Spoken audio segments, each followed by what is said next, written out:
Vamos dar prosseguimento ao curso Niilismo e Pessimismo Filosófico do terceiro quadrimestre de 2021 da Universidade Federal do ABC. Nesta aula, falaremos sobre o niilismo russo, abordando um tema importante da história desse conceito da filosofia contemporânea. Falaremos sobre o niilismo russo a partir da exposição que dele faz Franco Volpi em sua obra O Niilismo, e falaremos mais profundamente da obra de Fyodor Dostoiévski, o escritor que escreveu célebres romances e personagens que enfatizam diferentes aspectos da questão do niilismo, da crise e da possível superação do mesmo.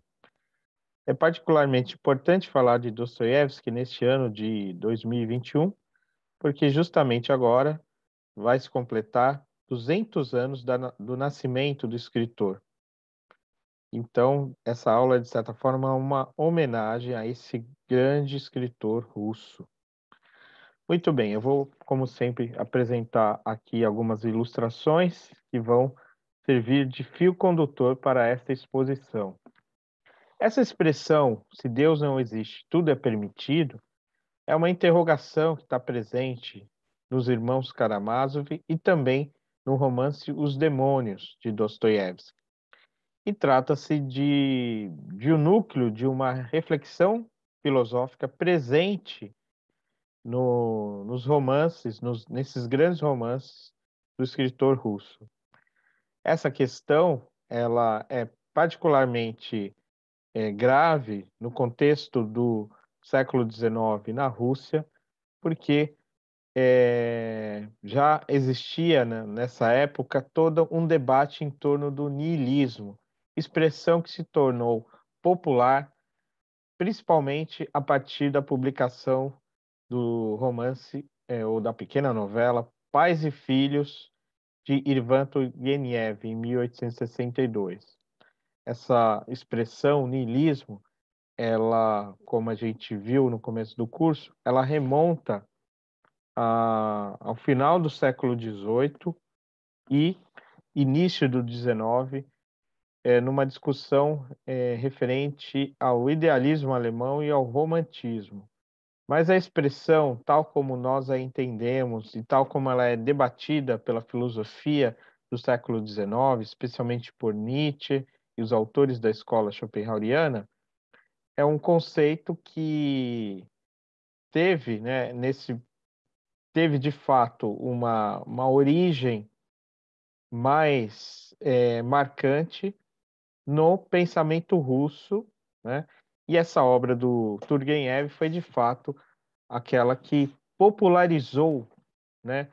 E de certa forma é vista, né, essa obra como a origem dessa expressão, embora ela fosse mais antiga, né? Tudo isso é debatido por Franco Volpi no seu livro Niilismo, que persegue justamente a história do conceito. Depois de uma pequena abertura chamada Itinerário Mentes in Nihilo, o Franco Volpi, no segundo capítulo, ele dedica a discussão sobre a origem da palavra niilismo no romance de Turgenev. Depois ele demonstra, né, que o niilismo já era uma questão presente, ainda que como um termo técnico da discussão filosófica do idealismo alemão, entre o final do século XVIII e início do XIX, isso ele vai mostrar no terceiro capítulo, vai falar sobre o niilismo no sentido social e político e sua origem francesa, antes do movimento, antes dessa expressão denotar o movimento russo, um movimento que inicialmente não tinha uma ideologia muito claramente definida, foi de fato assumido muitas vezes como uma espécie de anarquismo, como ideais socialistas mais radicais e um certo populismo, né, que redundou até em ações violentas que vão redundar, no final das contas, em 1881, no assassinato do czar Alexandre II. Bem, como eu disse, então, o Franco Volpi vai apresentar aí as grandes referências da palavra niilismo nesse contexto russo do século XIX. Ele fala então do livro de Turgenev, de 1862, Pais e Filhos. O livro retrata um conflito entre gerações, em que nós temos o personagem Bazarov representando um niilista, ou pelo menos ele é assim caracterizado por outros personagens que interagem com ele nesse romance, né? Daí um diálogo do livro, citado pelo Franco Volpi, que indica justamente essa paternidade, né, no romance do Turgenev, né? A passagem, eu vou ler, ela diz o seguinte: Nihilista, disse Nicolau Petrovich, vem do latim nihil e significa nada, segundo eu sei. Quer dizer que essa palavra se refere ao homem que em nada crê ou nada reconhece? Pode dizer, o homem que nada respeita, explicou Pavel Petrovich.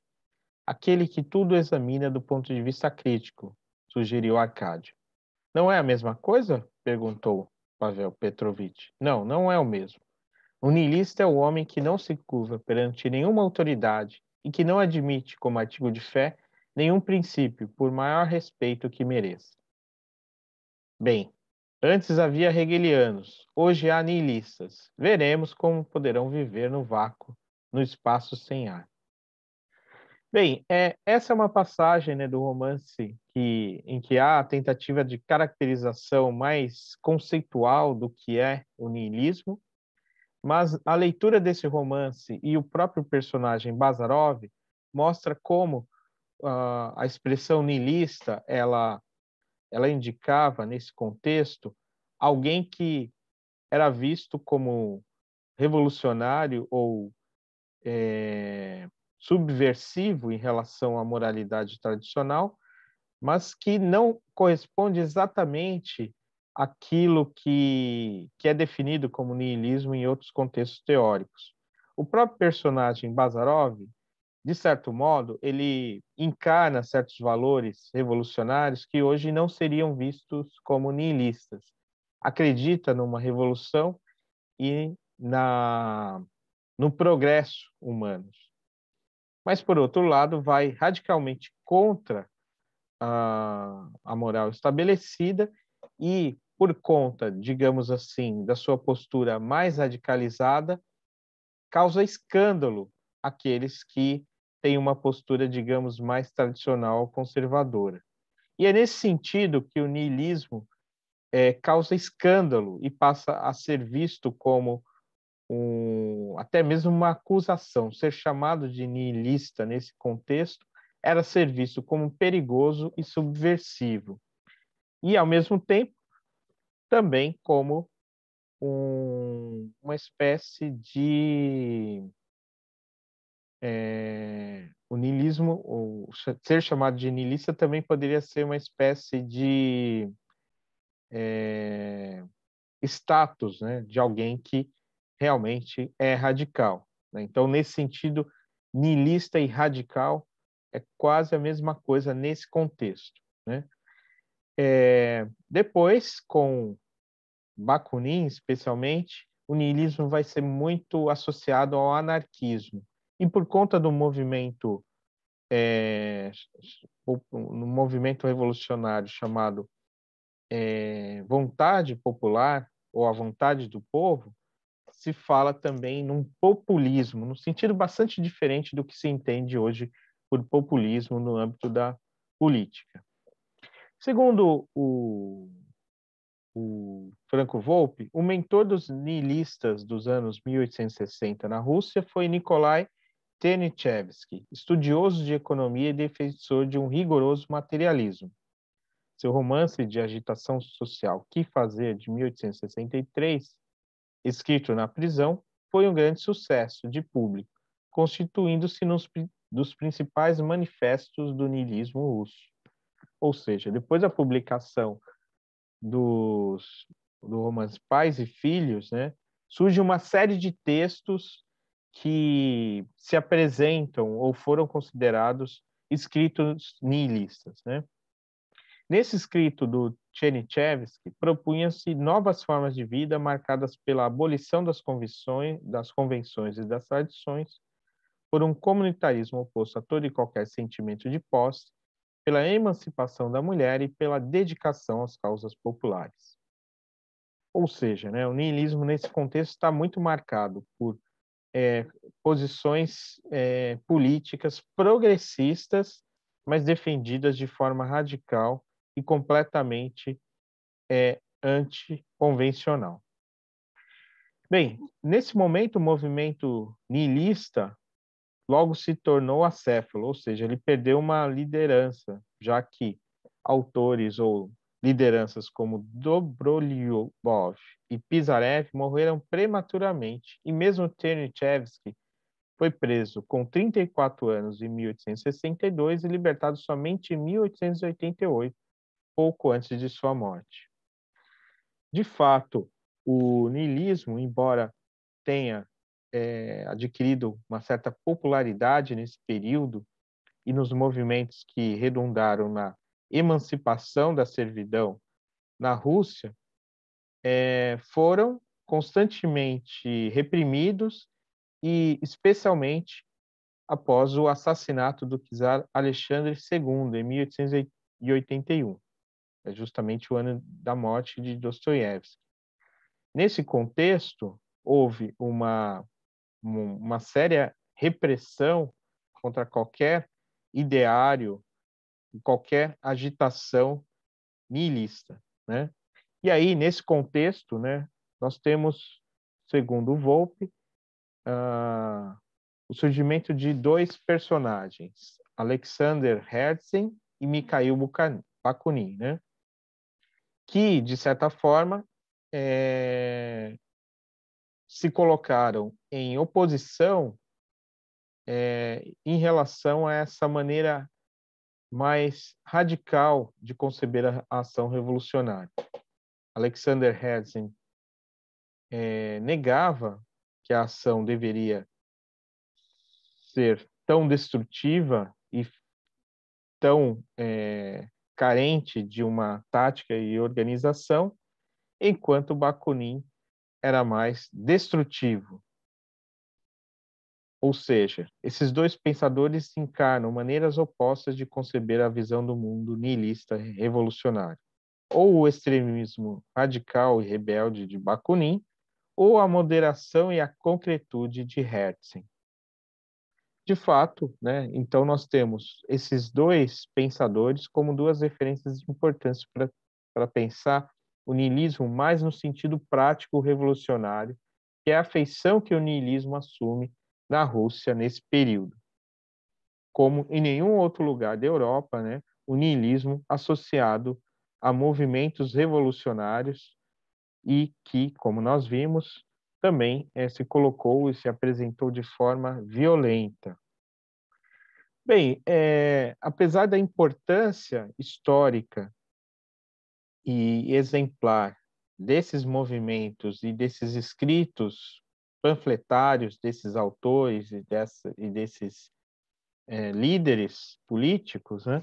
Ou líderes, ou agitadores políticos, melhor dizendo, é sobretudo na obra dos escritores russos do século XIX que a questão do niilismo ela tem uma relevância para o pensamento europeu de um modo geral, e especialmente na obra de Fyodor Dostoiévski, né? O Dostoiévski, embora tenha uma obra bastante vasta, né, ele é bastante conhecido pelos seus grandes romances, Crime e Castigo, de 1866, Os Demônios, de 1872, e Os Irmãos Karamazov, de 1881. Essas obras, elas de fato apresentam elementos muito importantes para reflexão, para autoconsciência niilista do século XIX em diante.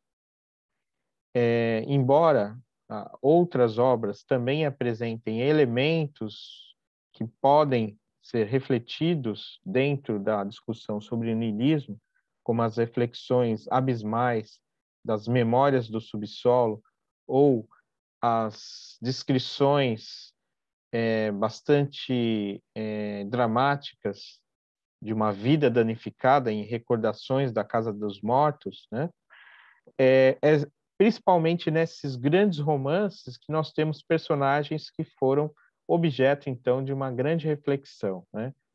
E que influenciaram, né, não apenas Nietzsche no século XIX, mas diversos pensadores no século XX, como, por exemplo, Albert Camus, sobre o qual eu falarei ainda ao final dessa aula, porque justamente um dos personagens principais, né, desse contexto da obra de Dostoiévski, que é o Ivan Karamazov, dos irmãos Karamazov, é a obra que inspira o Camus, né, na sua reflexão sobre o homem revoltado e a sua crítica do niilismo. Bem, o Dostoiévski, ele, em determinado momento, ele foi acusado de conspirar nesses movimentos revolucionários do século XIX na Rússia e chegou a ser preso, condenado a exercer trabalhos forçados na Sibéria. Chegou, inclusive, a ser condenado à morte e participou de uma falsa execução, uma simulação de execução, onde ele seria, ou já estava praticamente ciente de que seria executado, mas no final não foi, né? Bem, essa experiência bastante marcante da vida do Dostoiévski, ela é descrita pelo personagem O Idiota do romance de mesmo nome de 1869. Bem, depois desse momento, então, né, em que o Dostoiévski foi preso e condenado primeiro a trabalhos forçados, depois a trabalhar para o exército, depois desse momento que ele vai escrever os seus grandes romances, né? E embora nós possamos, né, observar vários elementos importantes em os demônios, né, especialmente os personagens Kirillov e Stavog, né? É sobretudo nos irmãos Karamazov que nós vamos encontrar, de fato, uma fala acentuadamente niilista na personagem de Ivan Karamazov, o irmão do meio dessa família, né? Porque justamente o romance ele retrata a história de uma família, a família dos filhos de Fyodor Pavlovich Karamazov, o irmão mais velho, o filho mais velho, Dmitry Karamazov, o Mitya, o Ivan Karamazov, que é o filho do meio, né? Que é o intelectual, e o Alexei Karamazov, ou Alyosha, que é o filho mais novo, né? Há também, né, no decorrer do romance, aparece um filho bastardo, né, do pai Karamazov, e, enfim, ele tem uma importância na trama que eu não vou resumir aqui para quem quer ter experiência de leitura desse, que é talvez um dos grandes romances da literatura ocidental. Mas eu gostaria de destacar, e inclusive vai ser esse o objeto de atividade de leitura dessa semana, duas passagens dos irmãos Karamazov, que são textos que, embora eles desempenhem um papel importante no romance, né, num romance que é um romance longo, inclusive essa edição da editora 34, ela contém 2 volumes, mas em determinado momento, que é o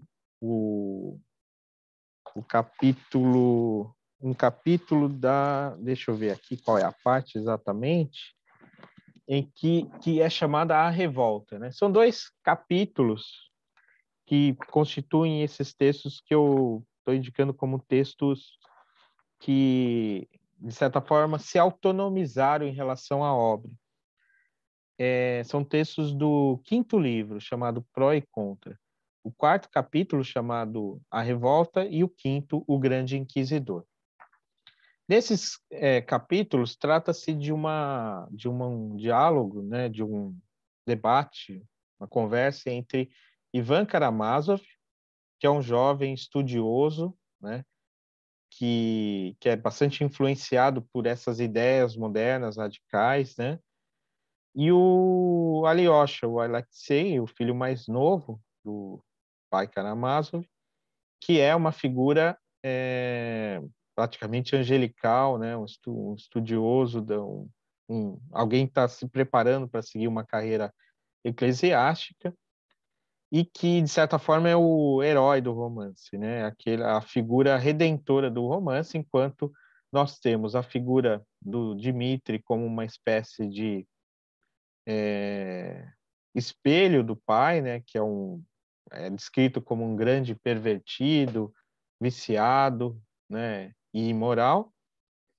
O Ivan Karamazov é um intelectual, né? Moderno, mas que sofre justamente por vivenciar reflexivamente as contradições da época moderna.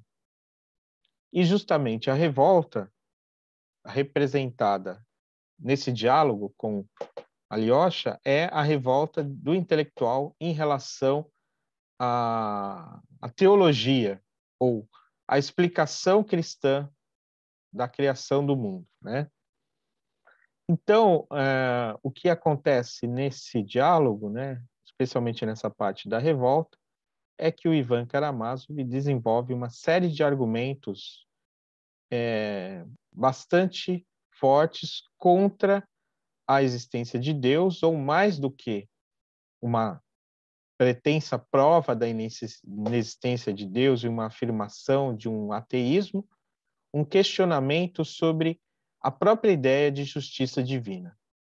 Então, o ponto que pega o Ivan Karamazov em seu discurso é a ideia de que não poderia se justificar a existência de um Deus onipotente e bondoso, dado o sofrimento humano, especialmente o sofrimento das crianças. Então, ele diz, né, eu cito aqui algumas passagens desse discurso célebre do Ivan Karamazov. Eu queria falar do sofrimento humano em geral, porém é melhor que a gente se detenha no sofrimento só das crianças. Para que serve esse absurdo e para que foi criado? Para que conhecer esse bem e esse mal dos diabos a um preço tão alto? Sim, porque nesse caso, o mundo inteiro do conhecimento não valeria essas lágrimas de uma criancinha dirigidas ao seu deusinho. Não falo do sofrimento dos adultos. Estes comerão a maçã e o diabo que os carregue, e carregue a todos, mas elas, as crianças. Então, o argumento do Ivan Karamazov sobretudo, o argumento de que não seria aceitável um Deus que traz sofrimento das crianças inocentes, né? E aí ele relata vários casos, né, de tortura e morte de crianças, né?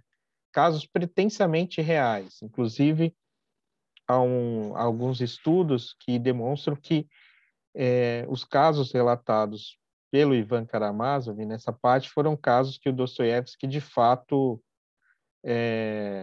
soube, ouviu falar em sua época, né? E aí, então, como consequência dessa reflexão e deste questionamento, Ivan Karamazov apresenta a mais decidida negação em relação à justiça divina.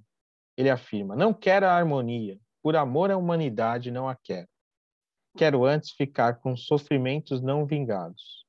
O melhor mesmo é que eu fique como meu sofrimento não vingado e minha indignação não saciada, ainda que eu não esteja com a razão.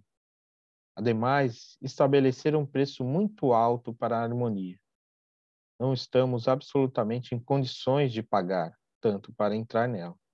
É por isso que me apresso a devolver meu bilhete de entrada. E se sou homem honrado, sou obrigado a devolvê-lo quanto antes. E é o que eu estou fazendo. Bem, então, nesse primeiro momento, né, desse diálogo Ivan Karamazov com o Alexei Karamazov, né? Do irmão com seu irmão menor, nós temos então esse momento da revolta, né, que o Camus depois vai chamar de revolta metafísica contra a criação. E a partir disso surge a figura do grande inquisidor, que seria justamente um poema escrito pelo Ivan Karamazov, lido para o seu irmão Alexei. Bem, essa parte do texto também, né, uma parte do romance bastante conhecida, bastante debatida, bastante emblemática, né? A situação se coloca em meio à Inquisição Espanhola no século XVII. Se passa na Catedral de Sevilha, né? A Giralda, né? Essa é uma foto que eu fiz da Catedral de Sevilha quando eu estive lá em 2013, né? O que nós temos neste poema seria justamente a volta de Jesus Cristo em meio à Inquisição Espanhola. E a rejeição por parte deste grande inquisidor, o grão cardeal, da figura de Cristo, que é ostensivamente negada. E essa negação de Cristo pelo grande inquisidor é justamente mais do que um escrito, digamos assim, anticristão, é também um desvelamento do caráter maligno da humanidade, tendo em vista que justamente ela teria escolhido não seguir o caminho de Deus, mas o caminho de Satanás. Então, o diálogo entre Jesus e o grande inquisidor neste texto é um diálogo de uma de uma tensão não resolvida entre Deus e o homem. Diz o grande inquisidor contra Cristo: sabes que também estive no deserto, também me alimentei de gafanhotos e raízes, que também bendice a liberdade com a qual tu abençoaste os homens, e me dispus a engrossar o número de teus eleitos, o número dos poderosos e fortes, ansiando completar o número. Mas despertei e não quis servir à loucura. Voltei e me juntei à pleiade daqueles que corrigiram tua façanha. Abandonei os orgulhosos e voltei para os humildes, para a felicidade desses humildes. O que eu estou te dizendo acontecerá e nosso reino se erguerá. Repito que amanhã verás esse rebanho obediente, que ao primeiro sinal que eu fizer passará a arrancar carvão quente para a tua fogueira, na qual vou te queimar porque voltaste para atrapalhar. Porque se alguém mereceu nossa fogueira mais do que todos, esse alguém és tu. Amanhã te queimarei. E de fato, então, o grande inquisidor condena Cristo à fogueira da Inquisição. Curiosamente, o que acontece é que Jesus Cristo, depois dessa fala do grande inquisidor, dá um beijo no inquisidor e intercede pelo perdão do próprio inquisidor. E é exatamente isso que faz Alyosha, né? Que no final da conversa beija o seu irmão em sinal de compaixão. Justamente Alyosha aqui é a figura de redenção presente neste romance, que caracteriza muito bem a abordagem dostoiévskiana da questão do mal, presente nos seus grandes romances e, sobretudo, neste, em que há claramente um confronto entre essa fala, né, blasfema e anticristã, de certa forma, do Ivan Karamazov e a postura, mais a postura até do que o discurso, mas também o discurso rigorosamente cristãos do Alyosha, o discurso e a fala, né? Então, o Alyosha diz, entre outras coisas, sejamos primeiro e antes de tudo bons, depois honestos e já depois. Não nos esquecemos nunca uns dos outros. Inevitavelmente ressuscitaremos dos mortos, inevitavelmente tornaremos a nos ver e contaremos alegremente uns aos outros tudo o que se passou. Essas são algumas das últimas palavras do Alyosha, no final do romance. Segundo Luigi Parrison, o mal em Dostoiévski se apresenta da seguinte forma: a concepção filosófica de Dostoiévski não é otimista, porque não minimiza a realidade do mal, nem é pessimista ou absolutamente pessimista, porque não afirma a insuperabilidade do mal.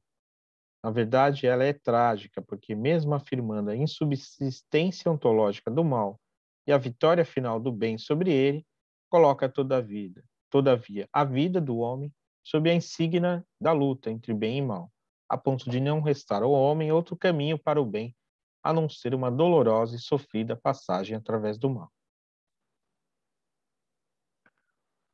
O mal é apresentado como oninegação e autodestruição. Satanás luta com Deus e o seu campo de batalha é o coração dos homens. O mal não pode ser maniqueistamente um princípio oposto e equivalente ao bem, porque todas as suas forças não bastam para buscar o absoluto. Nem pode ser apenas, agostinianamente, uma privação de bem, porque, pelo contrário, se trata de uma positiva refutação do bem. De modo que o mal, por um lado, não podendo nada contra o absoluto, ataca o ser finito, e, por outro lado, não se limitando a ser uma diminuição do bem, é um repúdio à presença do absoluto no finito. Nesse sentido, se interpreta a definição contida na lenda do grande inquisidor, segundo a qual o mal é o espírito do não ser e da autodestruição. Bem, essa é a interpretação do Luiz de Parrezon, né? Uma interpretação que se coloca como todas as outras, né? Na tentativa de entender a complexidade do pensamento do Dostoiévski presente em seus romances, né? Uma outra referência é o livro do Luiz Felipe Pondé, Crítica e Profecia, a Filosofia da Religião em Dostoiévski. Mas há diversas outras abordagens. E para terminar esta aula, eu gostaria de apresentar justamente a abordagem do Albert Camus, que na sua obra O Homem Revoltado, de 1951, vai apresentar justamente o Ivan Karamazov como a figura principal da revolta humana contra a criação, que constitui, de certa forma, a consciência europeia no século XX e, justamente, a reflexão sobre o niilismo. Bem, o Albert Camus, como veremos mais para o final do curso, quando abordaremos de maneira mais direta a sua obra, ele vincula as ideias de absurdo e revolta. O absurdo é apresentado no livro O Mito de Sísifo, de 1942. Ao rejeitar como solução do absurdo o suicídio, ele reivindica justamente a revolta. Ele nega o suicídio porque o suicídio é justamente a negação da tensão do questionamento humano e da falta de resposta, da falta de sentido da vida. Segundo Camus, como ele afirma, né, no Mito de Sísifo, o absurdo só morre quando dele nos afastamos. Uma das únicas posições filosóficas coerentes é, dessa forma, a revolta. Ela é um confronto perpétuo do homem e da sua própria obscuridade. É a exigência de uma impossível transparência. E a cada segundo questiona o mundo de novo. Assim como o perigo fornece ao homem possibilidades insubstituíveis de tomada de consciência, assim a revolta metafísica dilata a consciência ao longo da experiência. Ela é a presença constante do homem a si próprio. Não é aspiração, pois é sem esperança. Essa revolta não passa da certeza de um destino esmagador, mas sem a resignação que deveria acompanhá-la. Trata-se, portanto, né, como o Camus explica, especialmente na obra O Homem Revoltado, de 1951, como essa postura da consciência que nega as sínteses conciliadoras, especulativas, que confortam em relação ao, ao absurdo, elas oferecem falsos consolos, né? E, e a negação do falso consolo deve ser não a resignação, mas a manutenção dessa tensão. Bem, no Homem Revoltado, né, na primeira parte, depois de apresentar o conceito de revolta, do homem revoltado, não, numa primeira parte, numa parte mais longa, o Camus vai desenvolver a ideia de revolta metafísica. E o capítulo chamado A Recusa da Salvação é basicamente uma exposição e uma reflexão a partir da figura do Ivan Karamazov. De modo geral, a revolta metafísica é para Camus o movimento pelo qual um homem se insurge contra a sua condição e contra a criação. Ela é metafísica porque contesta os fins do homem e da criação. O escravo protesta contra a sua condição no interior de seu estado de escravidão. Revoltado metafísico, contra a sua condição na qualidade de homem. O escravo rebelde afirma que nele há algo que não aceita a maneira como seu senhor o trata. O revoltado metafísico declara-se frustrado pela criação. Tanto para um como para outro, não se trata apenas de uma negação pura e simples. Em ambos os casos, na verdade, encontramos um juízo de valor em nome do qual o revoltado se recusa a aprovar a sua condição. Bem, já nessa explicação, aparece a ideia de que a revolta metafísica é também a reivindicação de um valor. E é por isso que, de certa forma, o Camus vai vincular essa revolta a uma espécie de humanismo, o que seria justamente o antídoto contra o niilismo radical e abismal que poderia aparecer como consequência da revolta. De fato, né, há muitos elementos da reflexão nihilista do pensamento do século XIX que vislumbra a afirmação de certos ideais trazidos pela modernidade, pela ciência, que vão contra a tradição e especialmente a religião, mas que afirmam algum tipo de valor, não o niilismo completo e decidido, tal como vai se colocar para Nietzsche em sua crítica mais devastadora. A crítica presente no Ivan Karamazov é, não como a de Nietzsche, mas a crítica que parece reivindicar um valor. E é justamente na busca da compreensão desse valor que a reflexão do Camus se coloca, né? Então, ao protestar contra a condição naquilo que tem de inacabado pela morte e de disperso pelo mal, a revolta metafísica é a reivindicação motivada de uma unidade feliz contra o sofrimento de viver e de morrer. Se a dor da morte generalizada define a condição humana, a revolta, de certa forma, lhe é contemporânea. Ao mesmo tempo em que recusa sua condição mortal, o revoltado recusa-se a reconhecer o poder que o faria viver nessa condição. O revoltado metafísico, portanto, certamente não é ateu, como se poderia pensar, e sim obrigatoriamente blasfemo. Ele blasfema simplesmente em nome da ordem, denunciando Deus como o pai da morte e o supremo escândalo. De certa forma, né, o revoltado ele precisa da figura de Deus para responsabilizá-la ou cobrá-la pelas injustiças da criação. É nesse sentido que ele não é propriamente um ateu, e sim um blasfemo, aquele que se revolta contra a criação.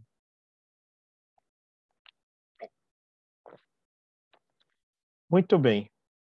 É assim que o Camus, então, lê o Ivan Karamazov, né, como essa figura da revolta metafísica. E ele cita, né, uma passagem dos irmãos Karamazov justamente desse texto chamado A Revolta. Estou convencido, como uma criança, de que o sofrimento desaparecerá, que a comédia revoltante das contradições humanas se esvanecerá como uma lamentável miragem, como uma manifestação vil da impotência mesquinha, como um átomo do espírito de Euclides.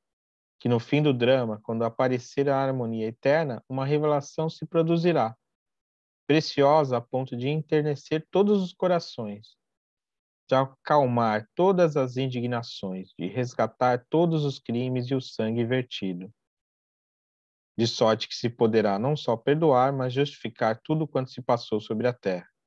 Que tudo isso se realize e seja, mas não o admito e não quero admitir. Bem, nessas palavras, então, Karamazov indica não tanto o seu ceticismo quanto a possibilidade de uma resolução dos conflitos na Terra, mas a sua não aceitação em relação a uma harmonia que custa muito caro. É esse o sentido da revolta metafísica. Para Camus, no entanto, citando o Homem Revoltado, né? Sade e os românticos, Karamazov e Nietzsche só penetraram no mundo da morte porque desejaram a verdadeira vida. E com tanto empenho que, por efeito inverso, foi o apelo desesperado à regra, à ordem e à moral que ressoou neste universo louco. As suas conclusões só foram nefastas ou liberticidas a partir do momento em que eles se desembaraçaram do faro da revolta, fugiram à tensão que ela pressupõe e escolheram o conforto da tirania ou da servidão.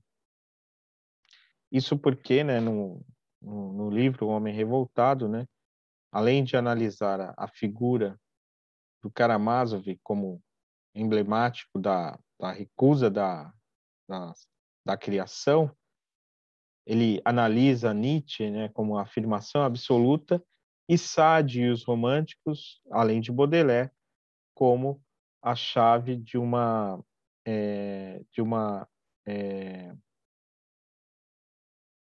de uma revolta, né, no âmbito da arte, né, que se coloca também como negação absoluta. Bem, por fim, ele cita também, né, uma passagem emblemática do Ivan Karamazov, né, que indica, né, um apego à vida apesar do absurdo, que de certa forma conecta, né, o apego à vida do Ivan Karamazov com a postura redentora do Alyosha, né, de sempre acreditar na possibilidade da redenção. É a passagem que Ivan Karamazov diz: Eu vivo mesmo a despeito da lógica.